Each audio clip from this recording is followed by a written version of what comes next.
अस्सलाम अलैकुम। आज हम दूसरे पारे में सूरे बकरा में रुकू नंबर 15 की आयत नंबर 240 से 242 तक देखेंगे कि इन आयत में अल्लाह तबारक व तआला ने क्या इरशाद फरमाया है। इन आयत में अल्लाह तबारक व तआला ने ज़माने जाहिलियत में होने वाली बातों का जिक्र किया है। तो चलिए ध्यान से देखते हैं कि वो क्या है। अल्लाह ताला का इरशाद है, वो फरमा रहा है, वल्लज़ीना युतवफ़्फ़ौना मिनकुम, और जो लोग तुम में से वफात पा जाएं, वयज़रूना अज़वाजन, और छोड़ जाएं अपनी औरतों को,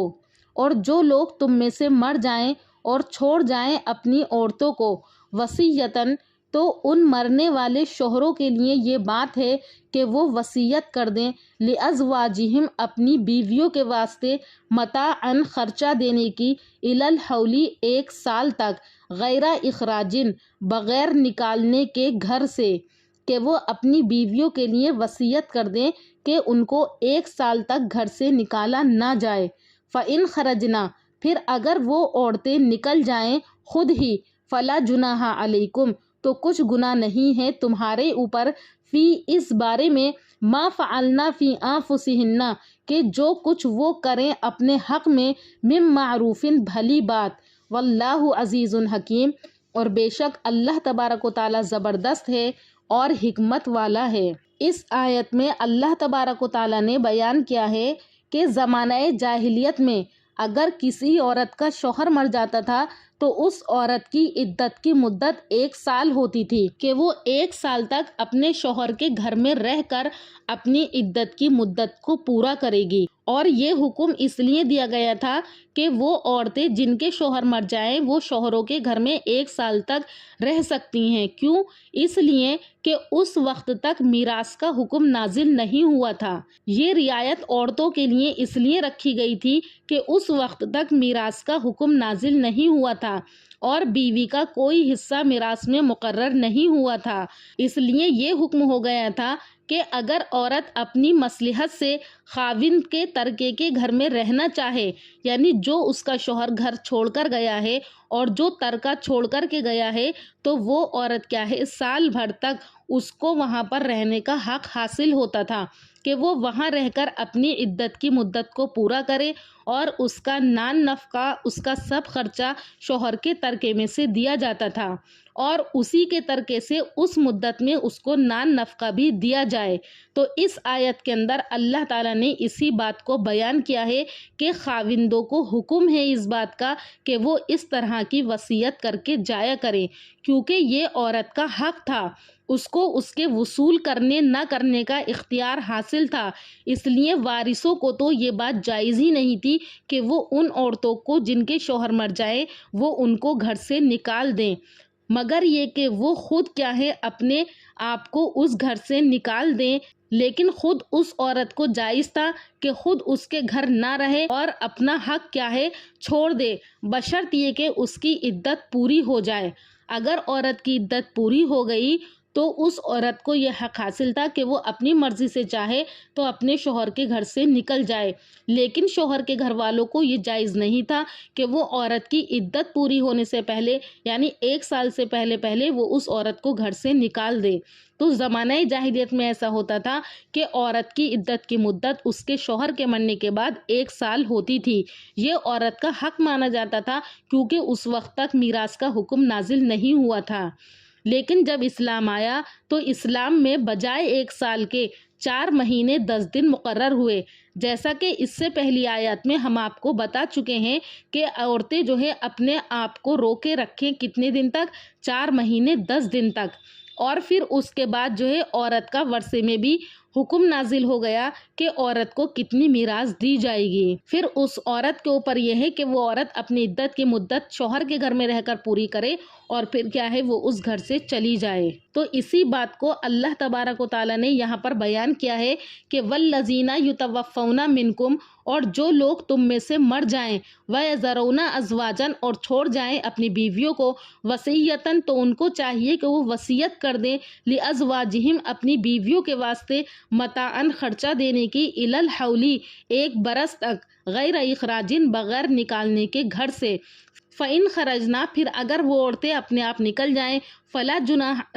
जुनाह अलैकुम, तो कोई गुनाह नहीं है तुम्हारे ऊपर, फ़ी, इस बारे में, मा फ़ालना, के वो औरतें करें, फ़ी अनफुसिहिन्ना, अपने हक़ में, मिम मारूफ़िन, भली बात, यानी इद्दत की मुद्दत पूरी करने के बाद अगर वो औरतें खुद से शौहर के घर छोड़ दें, वहाँ से निकल जाएं और निकलने के बाद अपने हक़ में भली बात यानी निकाह वगैरह की बात करें, तो क्या है वो उनके लिए जायज़ है। वल्लाहु अजीज़ुन हकीम, और अल्लाह तबारक व तआला ज़बरदस्त है और हिकमत वाला है। यानी अल्लाह के ख़िलाफ़ हुक्म मत करो, अल्लाह हिकमत वाला है कि तमाम अहकाम में तुम्हारी मसलहतें मलहूज़ रखी गई हैं, वो तुम्हारी समझ में नहीं आ सकेंगी, इसलिए जैसा अल्लाह ने तुम्हें हुक्म दिया है तुम ऐसा ही कर लो। जब इस्लाम आया और इस्लाम के अंदर औरत की इद्दत की मुद्दत 4 महीने 10 दिन हो गई, तो फिर ये आयत मनसूख हो गई, ये हुक्म मनसूख हो गया कि जिन औरतों के शौहर अब इस दुनिया में नहीं रहे हैं तो उनकी इद्दत की मुद्दत 1 साल है।